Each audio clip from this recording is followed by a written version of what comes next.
सर्व कलेश विकार। तो एक बार मेरे साथ आप सभी मेरे आराध्य देव पाल बालाजी का जयकारा लगाएंगे। जय श्री पाल बालाजी। लगा है कि अभी भी जोश कायम है, क्योंकि जोर से बोलिए जय श्री राम। जय श्री राम। ऐसा होना चाहिए। कितने सारे लोग बैठे रोज पड़ोस में, पता तो चले इधर आप जैसा होना चाहिए, आवाज आपकी मेरी जैसी होनी चाहिए। देखिए, जो काम एक भाई कर रहा है वो काम एक बहन भी कर रही है। भगवान राम या भगवान हनुमान जी, इनमें कोई अंतर नहीं है, सब एक ही हैं। सम्मानित मंच आदरणीय ओपी भारद्वाज जी, डॉक्टर राय राठी जी, रेखा जी, रोहित पंत जी, गोयल साहब, कमल जी, और आप सबको अपनी सुर मधुर आवाज से सम्मोहित करने वाली डॉक्टर अपर्णा जी, भाई पंकज जी का मैं बहुत हार्दिक स्वागत अभिनंदन करता हूं और सादर प्रणाम करता हूं। इस कार्यक्रम के आयोजक एस्ट्रो किंग छोटे भाई हरीश भारद्वाज जी और सह आयोजक भारद्वाज साहब, जिन्होंने हम सबको रूबरू होने का मौका दिया, आप दोनों का बहुत बहुत धन्यवाद सादर प्रणाम के साथ। अगर मंच है तो उस मंच के लिए श्रोता होने चाहिए, और मैं आप सभी विद्वानों को सादर प्रणाम करता हूं, क्योंकि आप हैं तो हम हैं और हम हैं तो आप हैं। क्योंकि बोलने वाला तो होगा, लेकिन सुनने वाला श्रोता भी तो होना चाहिए। तो एक बार आप सभी अपने लिए ताली जरूर बजाएं। अभी राठी जी ने बोला जय श्री राम, तो क्या आपको मालूम है भगवान राम 4 ही भाई क्यों थे? 5 या 3 या 2 क्यों नहीं थे? इसके पीछे बहुत बड़ा कारण है।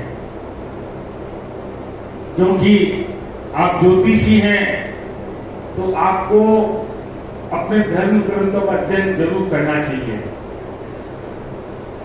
हमारी कुंडली में 4 त्रिकोण होते हैं: धर्म, अर्थ, काम और मोक्ष।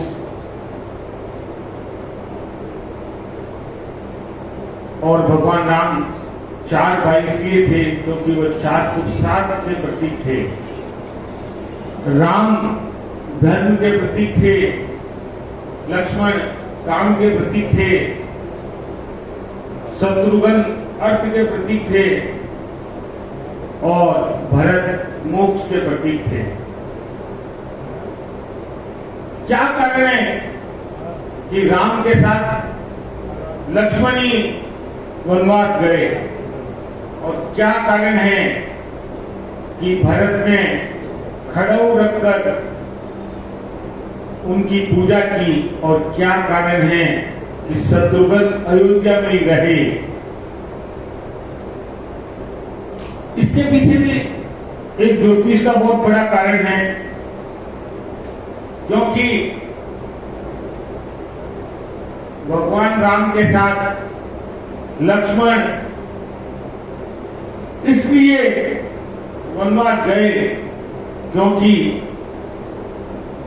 काम को सदैव धर्म के साथ संयुक्त रहना पड़ता है।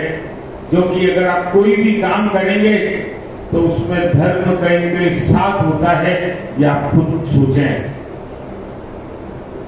और अर्थ कभी भी राजधानी छोड़कर नहीं जाता है, यानी कि वह शहर छोड़कर या सिटी छोड़कर कहीं नहीं जाता है। इसलिए शत्रुघ्न अर्थ के रूप में राजधानी में रहे। और अगर आप धर्म के किसी भी प्रतीक क्या किसी भी वस्तु को रखकर उसकी साधना तपस्या करते हैं तो आपको मोक्ष मिलता है। और भगवान राम के 4 भाई होने के पीछे ये 4 कारण थे। अगर आपको मोक्ष चाहिए तो आप धर्म की किसी भी प्रतीक या वस्तु को रखकर अगर आप प्रार्थना करेंगे, साधना करेंगे तो आपको मोक्ष मिलेगा। क्योंकि आप और हम सब ज्योतिषी हैं और हम लोग धर्म के बिना अधूरे हैं। इसलिए हमें धर्म ग्रंथों का अध्ययन करना चाहिए। क्योंकि अगर रामचरितमानस आपने और हमने पढ़ी तो जैसा कि अभी राखी जी ने कहा कि गौशाला में नहीं जाना चाहिए, हमको आवारा गायों को देना चाहिए। मैं साधुवाद देता हूं उनकी सोच को और उनके विचारों को। उन्होंने बहुत अच्छी बात अपने को कही। क्योंकि ज्योतिष के विद्यार्थी के रूप में अगर आपको कोई कुछ सिखा रहा है तो ये आपके लिए बहुत बड़ा सौभाग्य का समय होता है जब आप कुछ सीखते हैं। हमेशा ज्योतिष के विद्यार्थी बनकर सीखते रहें, क्योंकि भगवान तो हर पल आपको कुछ न कुछ सिखाएगा। मैं अभी इन दिनों रामचरितमानस कंटिन्यू पढ़ रहा हूं और आप बिलीव करेंगे कि मैं ज्योतिष में और अधिक खुद को जानने के लिए, समझने के लिए रामचरितमानस प्रतिदिन रात को मुझे जितना समय मिलता है मैं उतना पढ़ लेता हूँ। 1 पेज, 2 पेज, 3 पेज। कल रात को भी मैंने जब दिल्ली के होटल के कमरे में था, जैसे ही रात को 11:30 बजे मैंने भारद्वाज जी को कहा अब आप जाइए, मैं रामचरितमानस पढ़ूंगा, क्योंकि 12 बज जाएंगे तो मैं नहीं पढ़ पाऊंगा। तो कल मैंने 2 चीज रामचरितमानस में सीखी कि भगवान शिव ने 12 राशि के अनुसार 12 ज्योतिर्लिंग की स्थापना की है। लेकिन हमें कौन सी राशि के अनुसार कौन सा ग्रंथ पढ़ना चाहिए और उस ग्रंथ को पढ़ने से हमें क्या लाभ मिलेगा, ये बहुत जरूरी है। माफ करना, क्योंकि राखी जी ने एक बात कही थी कि अगर मैं आपको बताऊंगी रूप चंडाल दोष क्या है, कालसर्प दोष क्या है, तो ज्ञानी लोगों के सामने अगर मैं ये बातें कहूंगा तो ठीक नहीं होगी। तो मैं लीक से हटकर कुछ ज्योतिष की बातें कर रहा हूं। अब कल मैंने सीखा कि अगर मेष राशि किसी की है, मेरा नाम अनीश है, मेरी मेष राशि है, तो मुझे सुंदरकांड का पाठ करना चाहिए। और मैं जितना सुंदरकांड का पाठ करूंगा उतना मैं परिपक्व होऊंगा ज्योतिष में, और मेरा इष्ट और उतना मजबूत होगा। वृषभ राशि है तो उनको दुर्गा सप्तशती करना चाहिए। मिथुन राशि है तो उनको विष्णु पुराण करना चाहिए। और कर्क राशि है तो उनको शिव पुराण करना चाहिए। और सिंह राशि है तो उनको रामायण जरूर पढ़नी चाहिए। आप चाहे 20 दिन में 2 चौपाई पढ़ सकते हैं। और कन्या राशि है तो उनको वही मिथुन और कन्या सिंह होती है, विष्णु पुराण पढ़ना चाहिए। तुला राशि दुर्गा सप्तशती।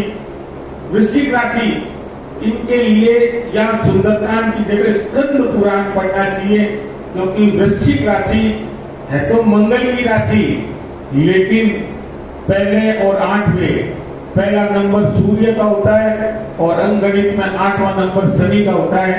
इसलिए यहाँ थोड़ा सी स्कंद पुराण उनको पढ़नी चाहिए, क्योंकि मुझे ये लगता है कि मंगल है तो अमंगल कैसा, फिर भी ग्रंथों में जो लिखा है हमको वही करना चाहिए। और धनु राशि है तो उनको भगवत गीता पढ़नी चाहिए। मकर राशि है तो उनको सुंदरकांड पढ़ना चाहिए, जैसा कि मैंने अभी वृश्चिक राशि में बताया था। तो आप देखिए, मेष राशि वालों को सुंदरकांड पढ़नी चाहिए और मकर राशि वालों को भी सुंदरकांड पढ़नी चाहिए। कुंभ राशि वालों को रामायण पढ़नी चाहिए और मीन राशि वालों को शिव पुराण पढ़नी चाहिए। अभी मेरे से पूर्व कुछ वक्ताओं ने और खासकर भारद्वाज जी ने एक बहुत बड़ी बात कही थी शुरुआत में। उन्होंने कहा था कि इष्ट मजबूत होना चाहिए और जो भी बड़े एस्ट्रोलॉजर हैं या जिनका मेन फेम है, आपको पता है वो आशीर्वाद के रूप में क्या कहते हैं? वो कहते हैं जय माता दी, जय श्री बाल बालाजी, जय श्री राम। क्यों कहते हैं? क्योंकि ये उनका इष्ट मजबूत है, इसलिए वो हर बार अपने इष्ट को समर्पित करते हुए कहते हैं। अगर आपको आशीर्वाद भी देते हैं तो वो इष्ट के नाम से आपको आशीर्वाद देते हैं। तो अगर ज्योतिष में आगे बढ़ना है तो आप अपने इष्ट को मजबूत करें। अगर आपने इष्ट को समर्पण कर दिया तो आपको किसी चीज की आवश्यकता नहीं है। माता लक्ष्मी की कृपा भी आप पर रहेगी, माता दुर्गा की कृपा भी आप पर रहेगी, राम और हनुमान जी की कृपा आप पर रहेगी। और जैसा कि हम सभी जानते हैं कि ज्योतिष दिनों दिन उतार और चढ़ाव देख रहा है। इसके कारण आप और हम सभी हैं, क्योंकि अगर आप किसी दूसरे ज्योतिष की बुराई नहीं करेंगे और अगर आप ज्योतिष में अगर कोई आपके पास आता है तो आप उसे ये कहेंगे कि कोई बात नहीं, एक बार आप मेरे उपाय करके तो देखिए, तो आपके ये दो शब्द किसी आदमी के अंदर जान डाल सकते हैं। क्योंकि अगर आप कोई डॉक्टर के पास जाते हैं ना तो डॉक्टर हंसते मुस्कुराते कहता है विश्वास करो कि दवाई तो लो 3 दिन। आप भी ये कह सकते हैं कि सिर्फ आप ये उपाय तो करके देखिए, क्योंकि ईश्वर से मिलाने का जरिया सिर्फ एक ज्योतिषी होता है और कोई दूसरा व्यक्ति नहीं होता है। मुझे नहीं पता कि आप मेरे पास आएंगे, लेकिन मैं ये मानता हूं ईश्वर ने मुझे उस काम के लिए चुना है कि मैं आपकी उस समस्या का समाधान कर सकूं। कहते हैं कि ईश्वर तो अब इस दुनिया में नहीं आएंगे, लेकिन वो अच्छे लोगों को जिम्मेदारी देकर जाते हैं कि वो किसी न किसी रूप में किसी की मदद करें।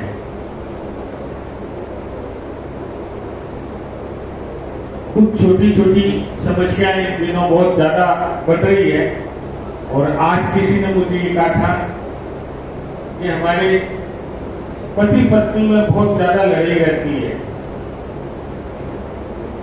मैंने उनसे एक ही प्रश्न पूछा था, अभी आप दोनों साथ में रह रहे हैं, अलग रह रहे हैं? तो उनका हम दोनों साथ में रह रहे हैं, लेकिन वो अलग रह रहे हैं, मैं अलग रह रहा हूँ। मतलब वो अपने कमरे में, मैं अपने कमरे में, और वो अपना बनाते, मैं मेरा बनाता हूँ। लेकिन जब भी दुख होता है हम एक दूसरे की तुरंत मदद कर देते हैं। तब मैंने उनको कहा था कि आप कुछ मत करो, एक छोटा सा उपाय कर लो।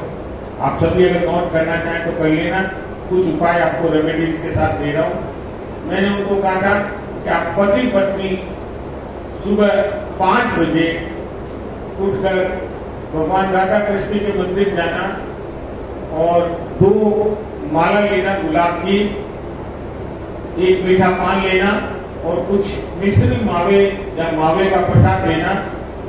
भगवान राधा कृष्ण के चरणों में आप प्रसाद चढ़ाना, पान चढ़ाना और माला जो पुरुष है वह राधा जी के चरणों में रखेगा और जो जेंट्स है वह श्री कृष्ण भगवान के चरणों में रखेगा।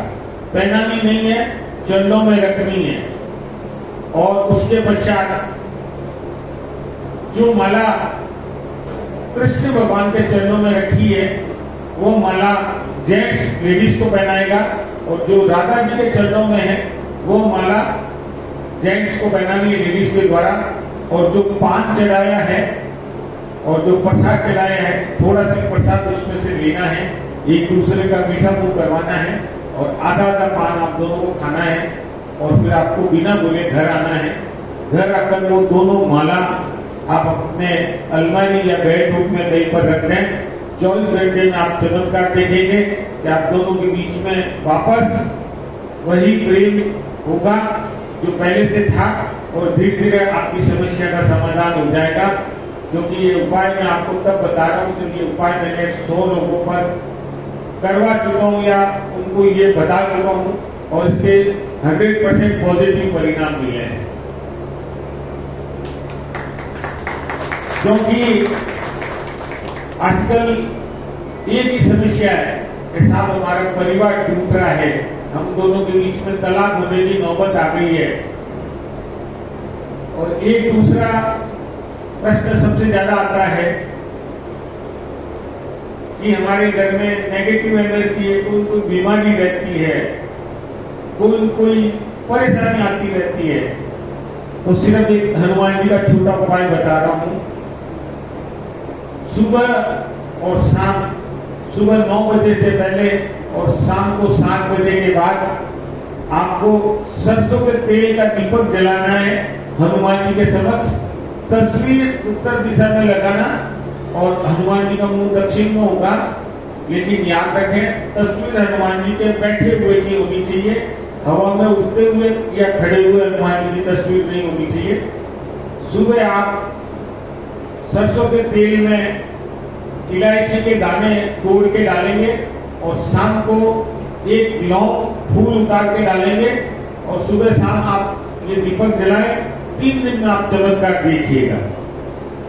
सिर्फ 3 दिन आप ये उपाय कर लें, आपके घर से जो भी नेगेटिव ऊर्जा है वो चली जाएगी।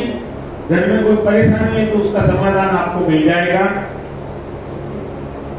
और अगर आप में से किसी का प्रश्न है तो आप मेरे से पूछ सकते हैं, मैं उसका जवाब दूंगा, रेमेडीज बताऊंगा।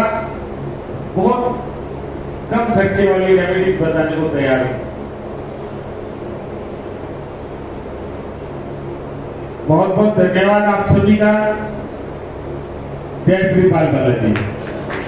और मैं मंच पर उपस्थित डॉक्टर राय राठी जी, ओपी भारद्वाज साहब, रेखा जी और तमाम अतिथियों से अनुरोध करूंगा कि आज के आयोजक भाई हरीश भारद्वाज और